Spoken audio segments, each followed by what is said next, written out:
Okay, welcome back to the Random Dad YouTube channel. Got an extra special treat for you today. I have been dodging this bullet for a long time, as long as the Random Dad has been in existence. If you aren't following me on Instagram, head over there right now, give me a follow. But if you are, you know that I do post a good amount of food photos. Most of what I post about is food that I make on my Kamado grills. Barbecue, pizza, random grilling, whatever. I get tens and tens and tens and tens and tens of thousands of comments over there on Instagram. Random Dad, what kind of grill do you use? Random Dad, how do you make the rotisserie work? Random Dad, how do you do French fries? Random Dad. And on and on and on. Like I said, I've been putting this off for a long time, but today I'm going to give you the full walkthrough of both of my Kamado grills and all of my accessories. And it's kind of just going to be an overview of grilling in case anybody's interested in getting into it. I'll talk about some of the accessories and tools that you might want to use. If you haven't already, give me a nice subscribe, hit the like button, leave me a comment, follow me on Instagram, all that fun stuff. It is the way you can help me keep the Random Dad rolling. So let's get into it. So this is the Char Griller Akorn Jr. If you're thinking about getting into charcoal grilling or smoking, and you do any sort of camping or tailgating or anything, I would recommend getting one of these just to check it out. Super good price point. I think they're like retail 150 bucks, and you can usually get them on sale in the springtime. I got one of these a few years ago. It was my first foray into Kamadoing, and it's been awesome. It's about 13 inches across. You know, you can put a bunch of burgers on here. You can do a beer can chicken. You can smoke a pork butt, a good sized pork shoulder. You can do ribs on this thing. It's just awesome. So I bring it camping. We don't do any propane grilling camping anymore. We're just solely using this guy. These Kamados are super easy. The concept is you've got a firebox in here. Lump charcoal goes in the bottom. Air comes in here, and it goes out the top. More air equals more fire and hotter temperatures. You got a dome thermometer right here. This thing is kind of garbage. So depending on what you're doing, if you really want to know what the temperature is, you're going to want to get some sort of probe thermometer set up, and I'll talk about that in a minute. One of the things that I did right off the bat is I bought the smoking stone. And so to set this thing up for indirect cooking or smoking, you pop the grate out and you take this ceramic stone, and you can use a pizza stone for this or something, but that drops in there like that. And so that you do all your indirect cooking with that smoking stone in. And so then you drop your grill grate on top. You'd put your nice pork shoulder right there. You'd set your top and bottom vents to, 225 or whatever your target temp was, and you'd let it roll. So these Char Grillers are steel. They're not ceramic like a Kamado Joe or a Big Green Egg. And they're quite a bit less expensive. I found that my experience, and I have some friends with ceramic grills, that the Akorns, they heat up much faster, but they're a little bit more finicky. And so, especially with the Junior, I found that this thing really is, it doesn't hold a temperature perfectly. But what it does do is it either creeps up in temperature or creeps down in temperature very slowly. And what I mean by that is if I get this thing around 225, which is what most recipes call for to smoke, do a low and slow cook, between 225 and 250.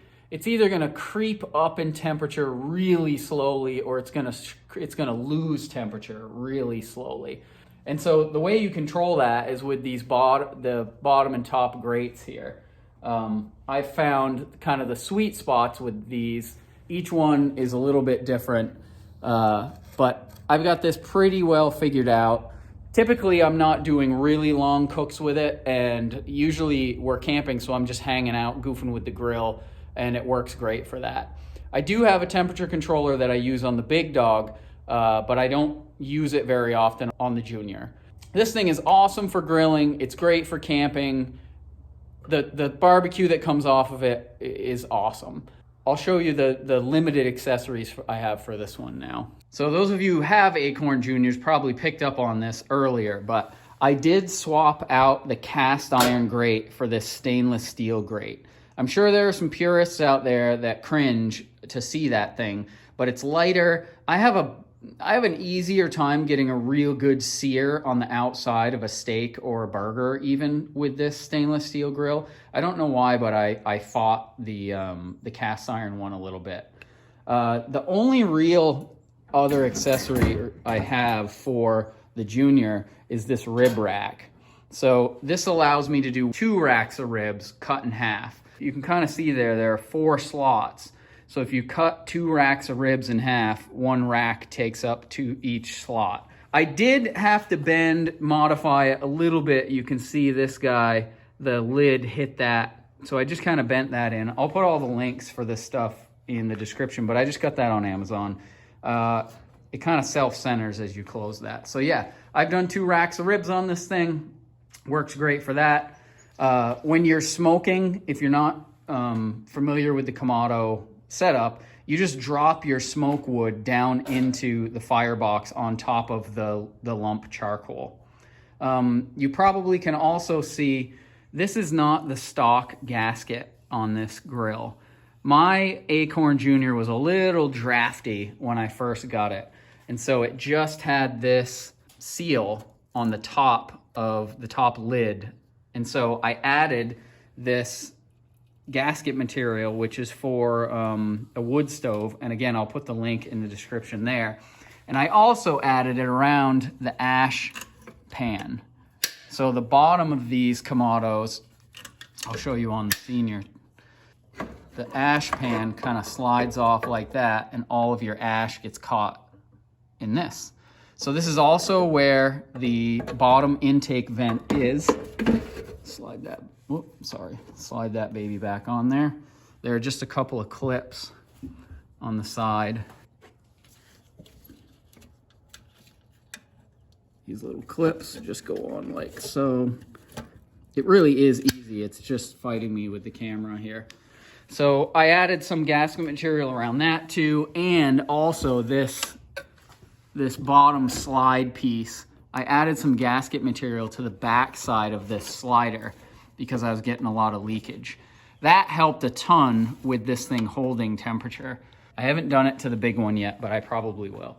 So that's really all there is to it with the little guy. I use lumped charcoal in these only. I don't discriminate too much. I usually, or I should say I've been using the Big Green Egg lump charcoal just because it's available at my local Ace hardware store. Shout out Ace, thank you for sponsoring this video. So yeah, that's the little guy. I keep these little tongs in it. They're super little and cheap. They actually came with the stainless grate, but they fit right underneath here, along with this little brush, and that's just how we travel. I clip that down, throw it in the back of the truck, and off we go camping. So, low price point. I would recommend getting one of these unless you have a giant family, and test the waters with Kamadoing. You will probably fall in love with it like everybody else does. The food that comes off these things is spectacular. So let's scoot over and check out the big dog. This is the Char Griller Akorn Kamado, not the Junior. You can see this is the little guy. This is the full sized. I believe it's 20 inches across. I will check that, and if I'm wrong, I'll add some funny sound effect and put some text up on the screen to correct me. But I believe it's 20 inches. The Kamado Joe Classic is 18, and if I'm remembering correctly, this guy's a little bit bigger. So same setup. You get a dome thermometer, air intake, ash pan on the bottom, exhaust vent on the top. And I did the same thing with this guy. I popped the cast iron grate that it came with out, and I bought this stainless steel grate for the same reason. This one has a hinge section if you do need to add charcoal. I've only had to add charcoal to this thing one time when I had a really stubborn brisket that I was cooking. So also the same smoking stone down in there for indirect cooks, baking. I've done apple pie on this thing. I've done apple crisp. I actually did apple crisp on that guy. But you can bake with these things. I've baked a loaf of bread on this one before. It's awesome. So I haven't added any gasket material to this one. It just has the stock piece on the top. I haven't had much trouble with this guy. I did get a temperature controller. That's one of the big questions that I get on Instagram. And so I have a Flame Boss 500 Wi-Fi temp controller, which is super cool. And I'm gonna show you how that works right now. So the way these temperature controllers work is they're little blowers. And so like I was saying with the Junior, air in, air out equals more or less fire. And so by dropping a pit temperature probe inside the dome and plugging that into a nice little controller that controls a fan that puts more air into the firebox, you can control the temperature and make sure that you have a solid 225 degrees.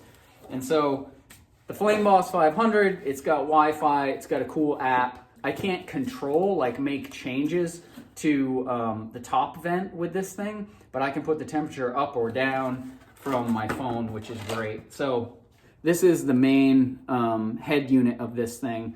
It's magnetized on the back, which I think is nice because my side shelves are metal, and so it snaps right to that nicely. Power supply, just a typical AC power supply. And then this is the actual blower fan. So you plug this thing into the box and then you hang this off the intake. And I'm gonna show you just how that works. There's a little adapter plate for each Kamado. This is the one that happens to be for the Char Griller Akorn. And so you open up the intake here and you just slide this little panel in here. And then you close the intake down. So all that's open is the little square that you hang this blower from. And so that plugs into here, you plug it into the wall, you set the temperature, and it holds it for like ever. This thing holds a lot of charcoal, and so, you know, if I'm doing a low and slow, 225, 235, the thing will go more than 24 hours. Like I said, I had that one brisket that fought me for way too long, and it was because it was the first one I did. I didn't wrap it when it hit the stall, and I ended up having to add charcoal to that. So this thing seems like a lot of money, but it's really nice. Once you start getting comfortable with it and you can do overnight cooks, it makes it so much easier to have food ready when people want to eat. So that's my temperature controller. It comes with one meat probe for your food, so it measures the temperature of the food, and one ambient temperature probe for the pit, so it can control the temperature of the actual barbecue. It has ports for 2 more meat probes, so if I ever wanted to cook a bunch of different meats, or the next time I cook a brisket, a full packer brisket, I want to get another one of these so I can have a probe in the point and in the flat. Because I've learned, you know, rookie mistake, if you have one probe and you put it in the point, you're going to dry out your flat. So I learned that the hard way, and a full packer brisket is not cheap, so I don't want to ruin another one. So that's the Flame Boss 500 barbecue controller. I really love it. I goofed around with some less expensive controllers. So I'm sure a bunch of people have had good luck with them. I didn't have great luck with it. One of them was the Pitmaster IQ 110. I bought one of those. I tried using it with this quite a bit. I just didn't have good luck with it. The temperature was still really fluctuating a lot, and I actually had an issue where the fire went out quite a few times. So controller, you don't need them if you're going to be around and able to tend to your grill. But if you want to walk away, if you want to do an overnight cook, I would highly recommend a temperature controller, and this is like the Mac Daddy of them all. I don't think you want to say Mac Daddy anymore. not only does it really date you, because you probably know what crisscross will make you means, and that's probably not cool anymore. So this is a very high quality, nice controller. Forget that I said that. If there's one thing that I get the most questions on Instagram about, it's what I'm gonna show you now. And that is the fact that I probably didn't figure it out on my own, but I took some measurements and realized that the Kamado Joe Classic Jotisserie attachment will work on an Akorn Kamado from Char Griller. I don't know if there's another way to rig up a rotisserie attachment on an Akorn.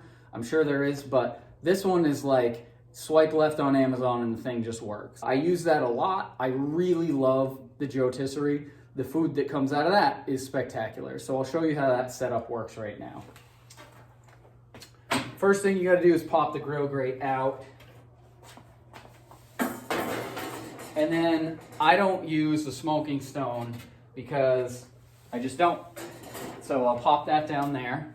This is the Jotisserie attachment. It is a tapered aluminum piece, cast aluminum piece that fits on the grill, and it has this little hanger which the rotisserie motor hangs on. And so it fits right down in here inside the grill, and then the lid closes on top of it. And you can see, because it's tapered, when the lid comes down and closes, it fills that gap. And so once you get that on there, the Jotisserie motor, which I think is probably just any rotisserie motor, has these little slots in it, but you have to put the shelf down on the side that the motor hooks onto, but it just slides in there like that. You plug that thing in, and then it comes with this spit, and this just slides in like this, and there's a little kind of cradle on this side. So here's the Jotisserie installed on the Akorn Kamado. Here is the holder for the motor. I'm not gonna plug it in and run it or anything, but here's the tapered cast aluminum piece. And then you've got this little cradle here that this side of the spit slides into. I took my file and just made a little mark on this spit right here. So that allows me to, when I'm putting, if you picture this thing inside on your cutting board and you're trying to load up your chicken or whatever, it's hard, there's a bunch of distance on this side that you don't want to use to center it. So let's see if I can show you. Yeah, it's right there. See right there, I just took a file and put a little mark in it, and that indicates where the grill starts. So I center the meat from here to this end over here. I hope that makes sense. This thing works awesome for chicken. You can do any sort of roast on here, leg of lamb, that kind of stuff comes out awesome. I would recommend the Jotisserie for the Akorn Kamado. I love it. This is my newest toy for the Jotisserie. It's a rotisserie basket. And so it takes the place of those big forks there, which you would use for like a rotisserie chicken. And you can do stuff like chicken wings and French fries in this thing. And the chicken wings that comes out of this are like probably the best chicken wings I've ever had. Once you start perfecting your technique with these Kamados, the food that comes off of them, you start making a list of stuff that like you don't want to order out anywhere because the food you make at home is just the best. Pulled pork ribs, 100, those are slam dunks for me. Steaks, like the sear you can get on a steak at 900 degrees on one of these things is next level. And now chicken wings with this basket are there for me. So why don't I show you how you load this thing up. So the whole top comes off this thing, and no, this is not a Napoleon one, it's just a cheap one that I got on Amazon. And you oil up your wings, salt and pepper them, toss them in this basket. So once you get your wings loaded up, everything hooks onto this spit real easy with these little thumb screws. So you just slide the forks off. Once you get your basket loaded up, with your wings or your French fries or whatever.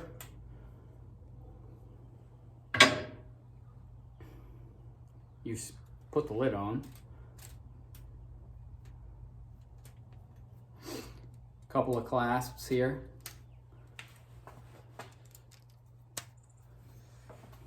And same thing. These little wing nuts on the ends, you just loosen them up. I keep them hand tight when I'm not using it because I don't want them to fall out.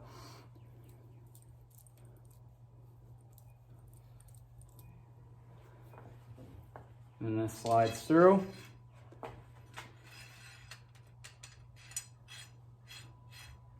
Like so. You use your little line that you marked on your spit to center it, at least to loosely center it.